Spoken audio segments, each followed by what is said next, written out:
Now, the range of people who are here range from school board members to administrators to teachers.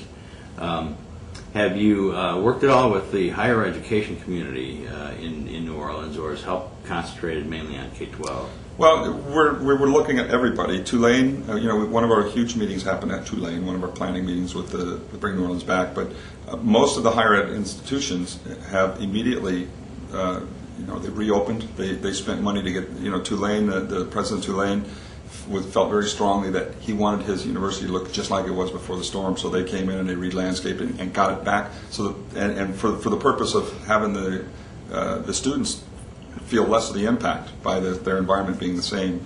And LSU, all of these guys have moved forward.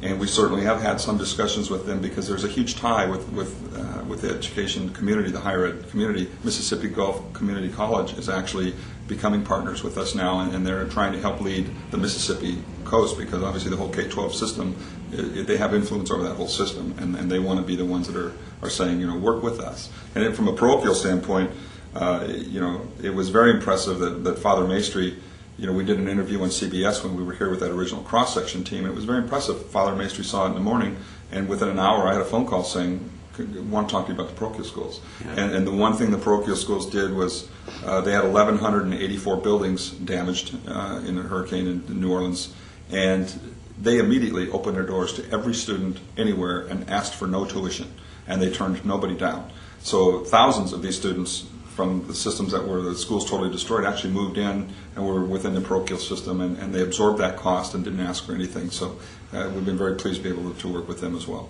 Now, one of the things that people think of when they talk about helping disaster area recover is, well, you give them money. And certainly the companies involved with help have made significant contributions of that sort. But that's not exactly what help is about. Maybe you could talk a little bit about the money contribution versus Sure. the human contribution. So the help team is, if you look at the partners on the team, they have donated millions of dollars in products and services throughout the Gulf, and still continue to do so. Recently, Carnegie Learning donated $1 million in books to be distributed through the help team.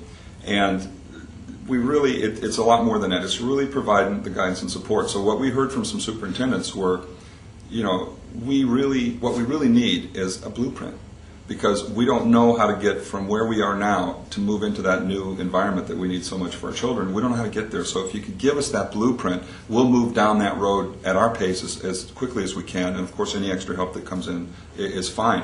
One of the things we identified that is so desperately needed in the whole Gulf is mobile classrooms. And a mobile classroom being not just a cart on wheels, but it's a cart with 25 to 30 notebooks, because there are no classes with 15 students in them. There are 30 students or more. And on that cart is a wireless access point, a printer, a server, a projector, a smart board on wheels. That can be, this entire package can be wheeled from classroom to classroom, and you actually have a physical classroom that you can work with and display on the board and capture notes and everything. And then even more important with that comes professional development for the teachers, assessment for the teachers, professional development for the teachers, and then assessment continually for the students throughout the year to monitor and track progress of the students. And the reason that's so important is where you have a school in Plaquemines, for example, is opening up for 600 students, and they have 11 portable trailers. When you look at the 11 portable trailers, if there's only 1 or 2 computers in the trailer, that's not technology for the students. They can use this mobile classroom and physically roll it from trailer to trailer and utilize the technology throughout the entire day, instead of just having a mobile classroom somewhere that's used 1 period a day. And we think that's really important to give them that access. And then there's also the intellectual capital that you're generating in terms of how other areas of the country or the world can react to crises and emergencies and so on. Yeah, so this coming together, there's really 2 elements to that, and one is the New Orleans team, for example, asked us what kind of infrastructure during one of these meetings, what kind of infrastructure needs to be in place to support a 21st century learning environment, because we're making those decisions right now. So we went back to our infrastructure committee and said, we need to provide them some kind of documentation so that they understand this. So they did. They put a document together, sent it right out, and they're actually creating a much more robust document, and will be posted. One of them is posted on our website. The other one will be as it's completed. So they were able to use that to help make sure they had made the right decisions as they were purchasing. And the other element is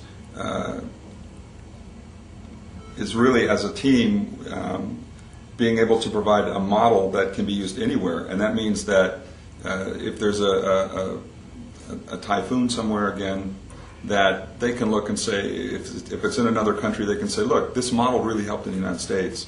Of course, the players would change. It would be, the manufacturers would be different manufacturers in some cases, and the different participating companies and different participating organizations. But they can plug and play. They can take the names of the folks that fit that bill in that country, put them together, and use the framework and a lot of the documentation we're going to have on board as well. What's next for the help team?